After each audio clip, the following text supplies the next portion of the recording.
One to One. Eduardo Costantini, fundador y presidente de Consultatio Asset Management y Consultatio Real Estate. Y Alex Milberg, publisher y director general de Forbes Argentina.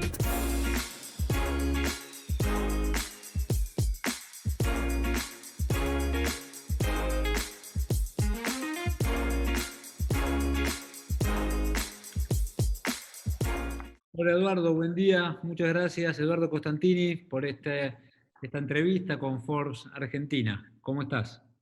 ¿Qué tal, Alex? Muchas gracias por la invitación. Buen día.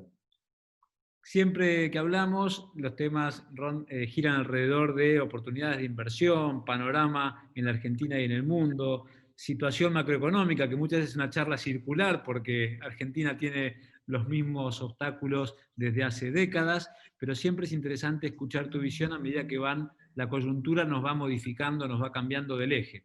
Este año charlamos a principio de año en el verano, en Uruguay, cuando había un panorama. Después hablamos en marzo, donde fue la tapa de la revista Forbes, ya con las cercanías de lo que se pensaba era el acuerdo de la deuda, y después vino la pandemia.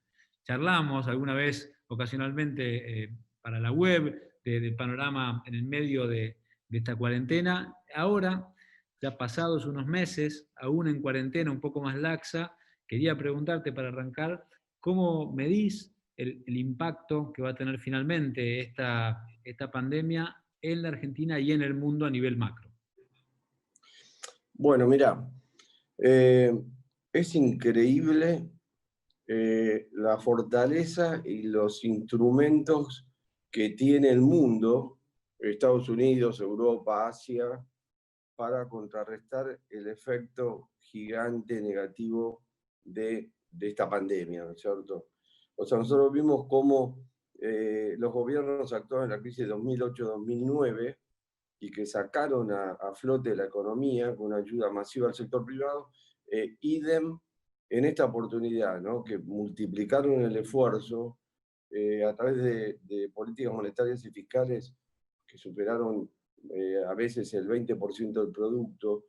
Lo mismo en países latinoamericanos, o sea, ayudas mucho menores, por debajo del 10% del producto, pero es increíble, como te digo, la creación de liquidez, el aumento de las políticas fiscales. En el mundo habrá un promedio de 13%, se dice, el Fondo Monetario Internacional, de déficit, y la deuda pública va a pasar como un 100% del producto. Ahora, la eficacia de estas medidas y la aceleración con la que se han tomado ha hecho que, si vos agarrás una foto hoy, los mercados de acciones, por ejemplo, de Estados Unidos están prácticamente igual a prepandemia. O sea que como que por mercado y financieramente no ha ocurrido nada. Luego de una baja de 3.300 a 2.200 y pico, digamos, ¿no? Casi el 40%. Eso mismo constituye un aliciente para el mercado porque evita una pérdida de capital, un efecto de riqueza negativo que es muy considerable, ¿no es cierto? Porque el mercado está totalmente democratizado.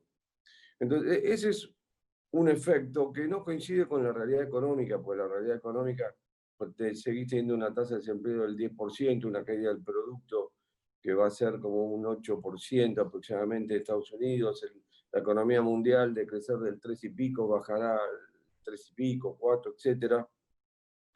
Pero cómo está entubada la economía mundial y efectivamente los gobiernos proveen una ayuda inmensurable. Los países latinoamericanos tienen acceso al crédito a tasas muy bajas históricamente. Y vaya, de paso te digo que la Reserva Federal Americana dijo que ellos no van a aplicar medidas preemptive, o sea, anticipadas para contener la inflación, sino que en todo caso van a dejar que la inflación supere un poco el 2% y para modificar expectativas para bien. O sea, todas las autoridades actúan sobre las expectativas para el consumidor, los empresarios inviertan, ¿no es cierto? O sea, esa es una realidad. La otra realidad de la pandemia es que la economía está desdoblada. O sea, tenés todas las empresas de tecnología, que en su gran mayoría hicieron un overperformance, aceleró el uso de la tecnología y tuvieron trimestres increíbles, ¿no? Mientras que la vieja economía es la que sufre la carga del parate económico, ¿no? No sé, JP Morgan contra Amazon, ¿no? Por Claro, decirlo. claro, sí, sí. Eh, y por supuesto, ha aumentado la desigualdad social, la desigualdad entre sectores, ¿no es cierto? Entonces, eso es el panorama mundial así sintético, porque si no tenemos tiempo, ¿no es cierto? Ahora, cuando vos vas a la Argentina que tiene muchas debilidades y la situación es No, pero te históricamente voy, mala. te voy a interrumpir, Eduardo, perdón. Antes de pasar al capítulo de Argentina, aunque está linkeado con este gran panorama que hiciste ahí a nivel global, te hago dos repreguntas sobre lo que planteaste. Una es esta distorsión que vos ves natural entre las empresas tradicionales con las empresas tecnológicas. Uno de los temores que hay en los inversores internacionales es que luego de esta recuperación tan rápida del mercado de capitales en Estados Unidos, vuelva al temor de una nueva burbuja. El caso más claro es el de Tesla, ¿no? Digamos que tiene un valor muy por encima de lo que muestran sus resultados, en función de la expectativa o de otros criterios. ¿Vos temés que pueda haber superado este rebote una burbuja en las acciones bursátiles tecnológicas de Estados Sí, sí. Unidos? Mira, yo creo que debería haber una corrección y sería sana. La diferencia con la burbuja de los 90, el 2000, es que antes el modelo de negocio era equivocado. Entonces, todos los inversores, empresarios y especuladores, fondos, etcétera, pensábamos que las .com estaban para quedarse en ese momento con un modelo exitoso, ¿no es cierto? La diferencia con hoy es que efectivamente el modelo es exitoso. Lo que es cierto es que la evaluación, por ahí tenés 150 veces earnings, pero por otro lado tenés crecimientos enormes de users, de facturación, de tráfico, etcétera, etcétera, ¿no? Entonces, esa tecnología está para quedarse y es un modelo exitoso y es un cambio de hábito de la gente, ¿no? Para mí está sobreextendido y a su vez la suba fue tan rápido, vos agarrás los gráficos directamente, es una curva de 90 grados o una recta de 90 Tremenda. grados, ¿no es cierto? Entonces, bueno, esto tiene la ley de la gravedad, dice que tiras una piedra, eventualmente tiene que caer. Esa corrección todavía no aparece, muy difícil darle el timing. Dicho sea de paso, están aumentando todos los mercados, porque aumenta el oro, aumenta el bono, que ahora el bono se está empezando a dar vuelta, ¿no es cierto? Aumentan los commodities y aumentan las acciones, o sea que cada uno tiene su libreto y todos van ganando con su libreto. Las criptomonedas, digamos. Eso es porque hay un exceso de liquidez con tasa cero. Entonces, efectivamente, está incentivada el buen performance de todos los mercados, que de nuevo está dentro de la estrategia de política global. Entonces, yo creo que una corrección sería sana. Ahora estamos diciendo la corrección viene y todavía la corrección no llega, digamos, ¿no? Y Apple te sube 10 puntos, digamos, como pasó. Claro, y entonces presentan balance y te suben 10 puntos, 7 puntos, después de haber subido, viste, digo, no puede ser. Entonces, La pregunta siendo a lo micro, digamos, del inversor que muchas veces te escucha con mucha atención es, bueno, pero ¿qué hago? Me subo a Apple y, o voy por Boeing, que todavía esa recuperación va a ser más bueno, lenta no, y cayó un bueno, 70%? yo me quedaría más en el mundo de la tecnología. En todo caso, haría un portafolio más diversificado. Otra cosa que también se podría llegar a hacer es a través de opciones. ¿Entendés? Vender calls, por ejemplo, o vender puts. Como la volatilidad es tan alta, por ahí vos te cubrís en un porcentaje de, digamos, 15%, depende del papel, hasta 20%. Entonces, en todo caso, te quedás con el papel más bajo, o cobras una buena renta, o si no, si te dan la acción, te la van a dar por ahí 15% abajo, que es un valor más razonable, digamos, ¿no? O sea, hay alta volatilidad, hay riesgo, hay una suba fenomenal mediante, y hay una transformación y aceleración del uso de la tecnología, ¿no? Pero desde el punto de vista macro, lo que te quiero decir es que es la eficacia de la política económica, tanto monetaria como fiscal. Eso es para entrar después a la Argentina, ¿entendés? Ahora, si querés, ahora me parece interesante. Vos contaste casi asombrado con esta reacción que tuvo el mundo para sortear una de las crisis más fuertes de las que tenemos conocimiento y que vivimos. Y contame un poco entonces cómo es tu mirada de ese impacto llevado o traído a la Argentina. Bueno, la Argentina es como que la otra cara de la moneda, es insólito, digamos. La economía argentina entra a esta crisis con una gran debilidad que viene dado, para mí, por muchos factores, pero yo ahora me centraría en dos.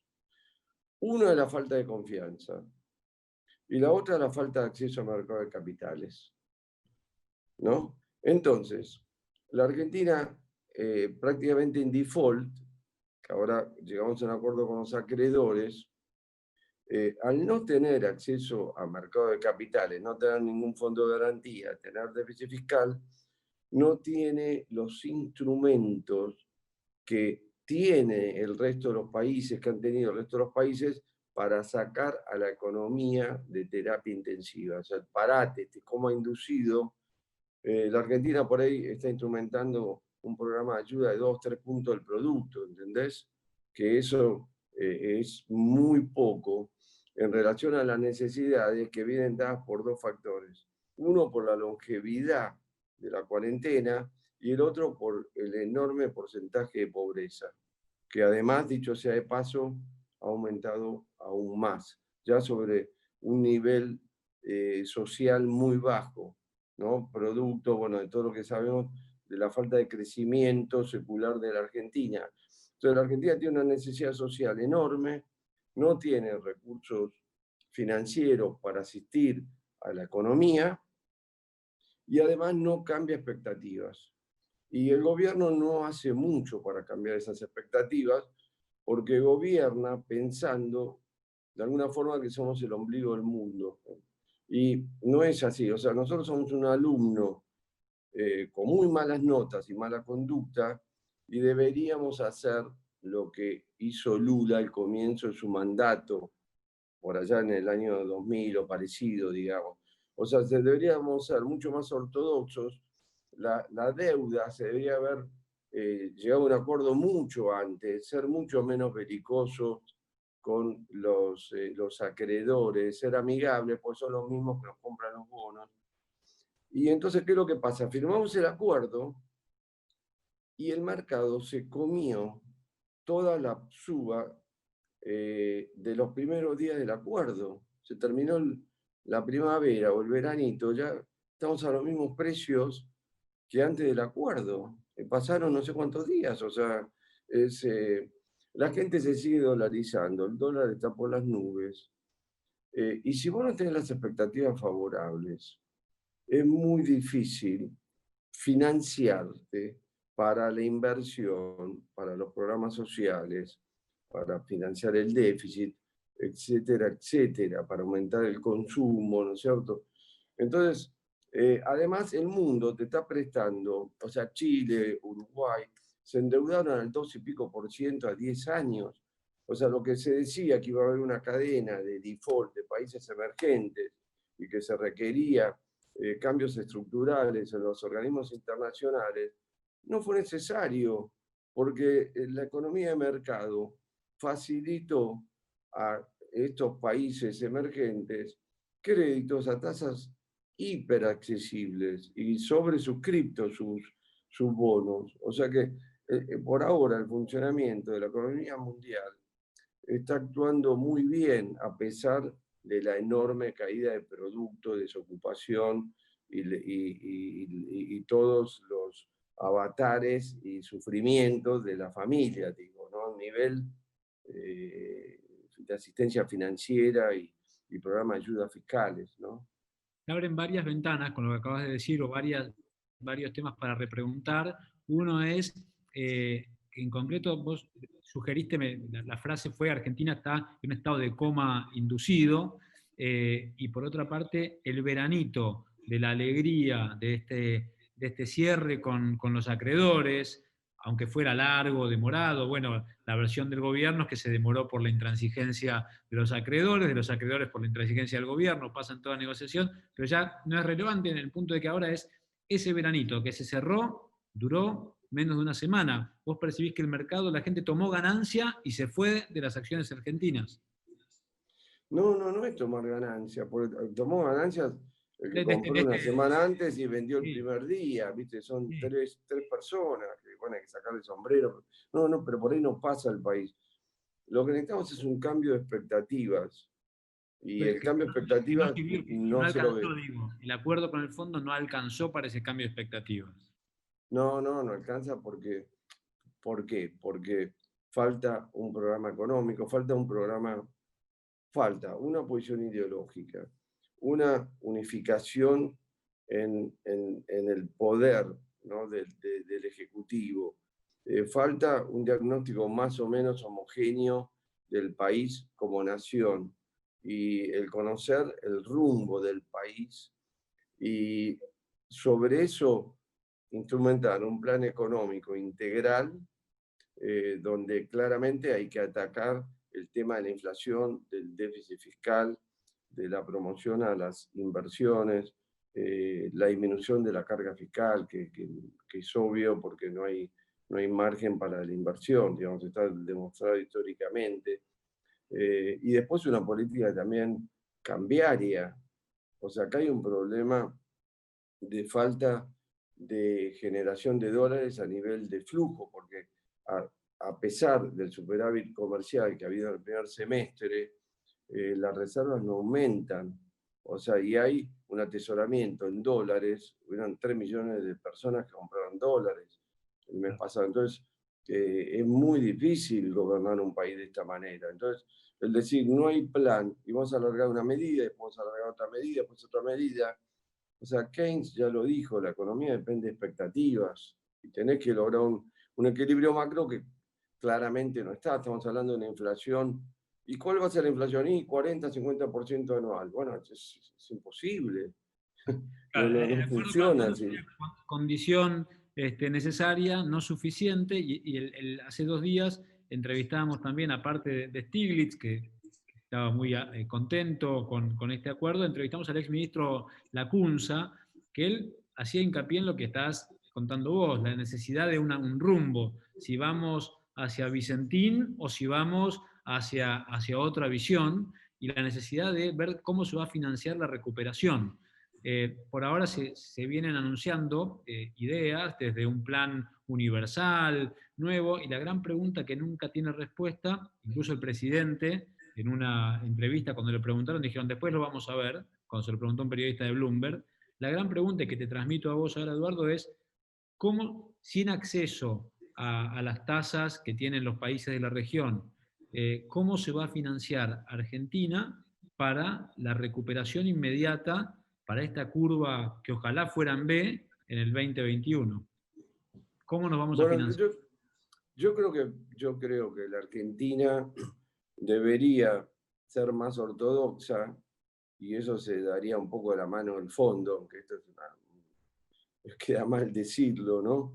El fondo me parece que va a requerir alguna suerte de programa económico. Puede ser que vengan algunas líneas en el margen de organismos internacionales y la recuperación argentina va a ser más lenta que otros países, por lo que te dije antes, va a ser más dolorosa y creo que deberíamos hacer mejor los deberes. El otro camino sería un camino de desorden que terminaría en una crisis cambiaria, una aceleración de los precios y claramente sería ahí, iría un cambio de gabinete, ¿no es cierto? Un cambio de política.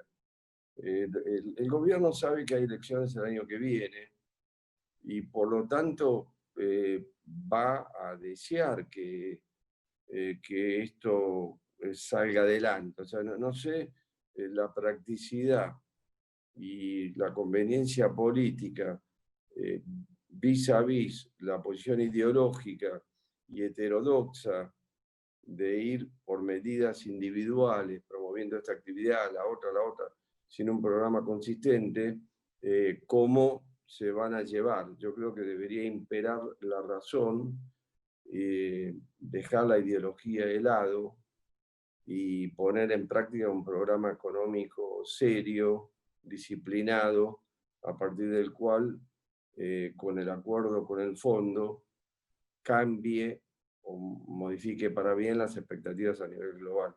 Mientras esto no ocurra, los mercados no pueden subir mucho. O sea, nuevamente, cada vez que hablo con vos, te digo, mirá, la Argentina, las acciones están regaladas. La verdad que están regaladas. Si uno mira 3 años, una inversión a 3 años, 4 años, y lo más probable es que en dólares se gane plata. Lo que ocurre es que ¿Cuánto? si vos y podés ganar el 100% en dólares, más, lo que ocurre es que si vos mirás para atrás del 10 a hoy, el producto en términos per cápita por ahí bajó más del 10%, ¿entendés? Porque no fue para ningún lado la economía. Entonces la Argentina, que estamos casi en una crisis terminal, vamos a aceptar y vamos a actuar al día de hoy, no.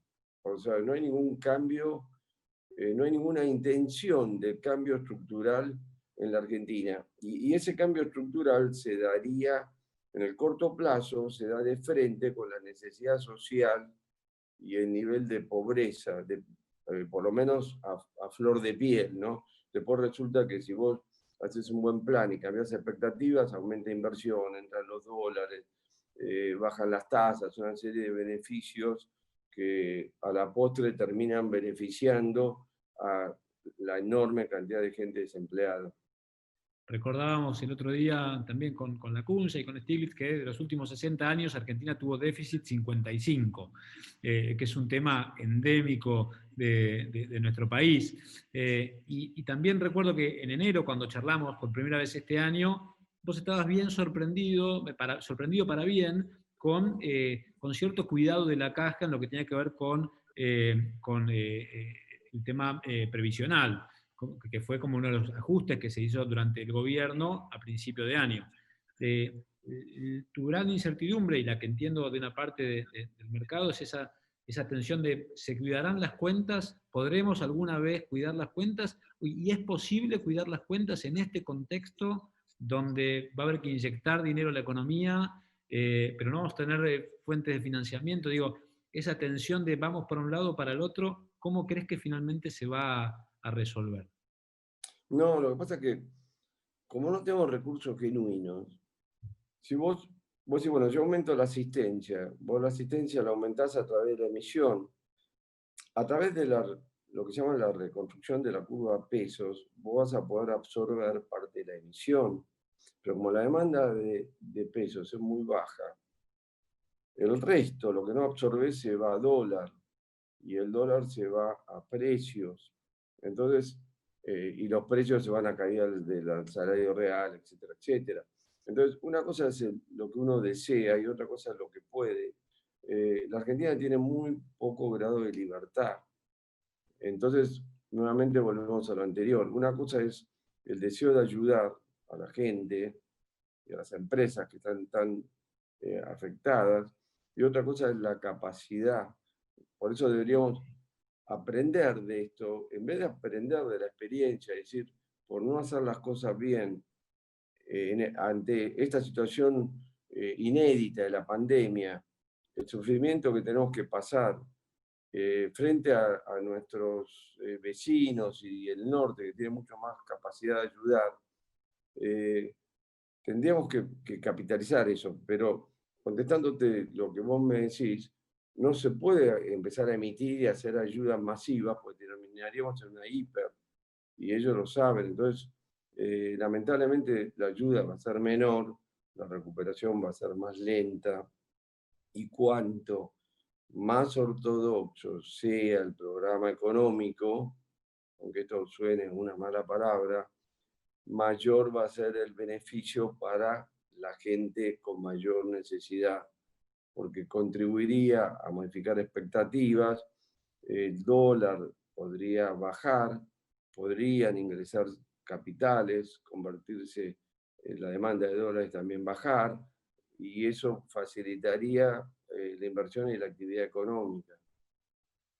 Algunas cortitas para este sprint final. ¿Te imaginás el dólar en qué niveles digamos, la brecha, te imaginás que va a seguir siendo tan grande entre el blue y el oficial, o crees que se va a corregir lentamente? Bueno, ahora viene un semestre de bajas exportaciones. Depende de las definiciones políticas. O sea, yo no veo de parte del gobierno en el corto plazo, hablo 2 meses, 3 meses, un cambio de política, digamos, de concepción de estrategia económica. Me parece que la estrategia del gobierno es una estrategia híbrida, heterodoxa, que lamentablemente en esta situación no funciona. En otras tal vez funcione un poco mejor. Yo no la veo funcionando ahora, porque, por lo que te dije al principio, o sea, por la falta de acceso a mercados internacionales y por las bajas expectativas sobre el comportamiento de la economía.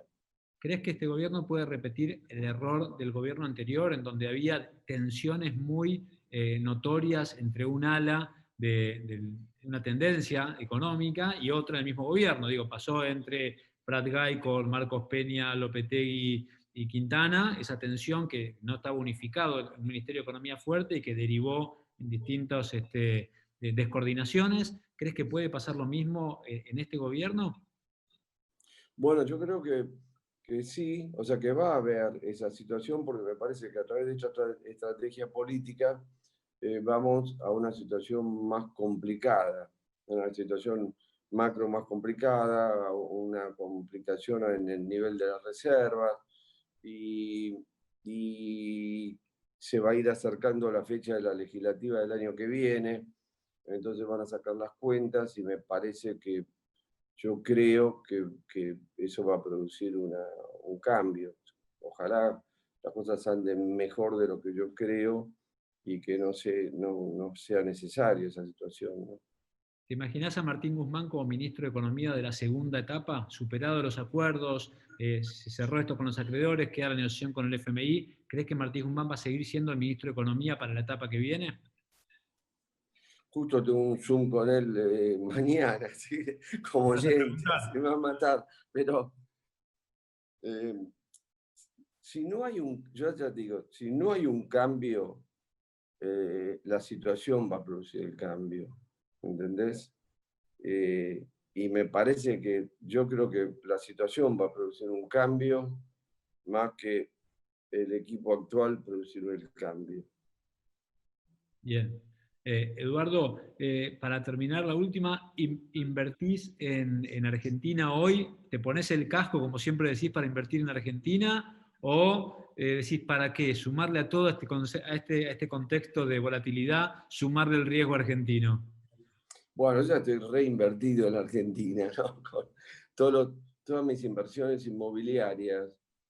Me paso un chivo, ¿no? Sí. Pero vos sabés que es increíble que estamos vendiendo bien en Nordelta y Puertos. La gente se quiere ir fuera de la ciudad, la baja que ha habido en dólares, la baja del costo de construcción, ¿no es cierto? Pero, Se reactivó pero mucho ahora durante la pandemia. sí, en los últimos 60 o 90 días.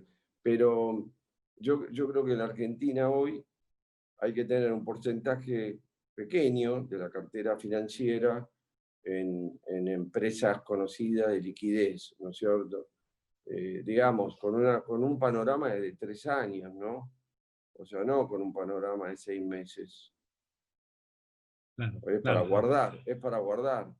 Y no mirar, para guardar y no mirar las Es para pizarras. guardar y tener nervios de acero, Me pasó a mí una vez cuando compré acciones del Banco Francés y Terrabus y me comí toda la hiper de Alfonsín. Y después cuando vino Cavallo, tuvo una suba vertiginosa. ¿Te tentaría ahora volver a comprar y ser accionista de un banco? No para Accionista trabajar en fuerte un como banco. fuiste, digo, Yo en ese momento tenía vocación de trabajar en un banco. Yo era agente de bolsa extrabursátil y realmente pasé esa experiencia tan linda. Pude acceder a la vicepresidencia del Banco Francés por vocación, digamos. Hoy no trabajaría en un banco, me gustaría trabajar en un banco de la nueva economía, en un e-bank, ¿no? ¿Invertís en las nuevas, invertís en fintech, por ejemplo, a nivel Eh, personal?